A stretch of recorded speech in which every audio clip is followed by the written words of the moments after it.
entrepreneurs to actually make things happen. I want to give a quick shout out before I jump into some program specific knowledge to the Leadership and Innovation Lab.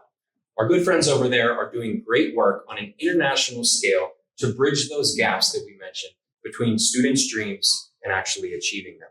I really encourage all of you here tonight to give them a visit at their website, here shown, to learn more about the programs that they offer, to bring students into an environment where they feel comfortable bringing a product to the marketplace, to prepare them for college, and to do things that they never thought they could.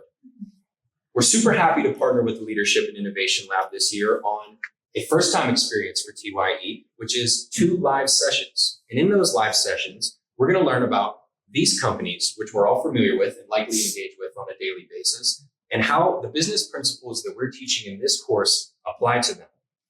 And the most important thing, as I mentioned, rather than learning how these companies did this and trying to be them, is understanding their stories, understanding how we can do it better and how we can beat them.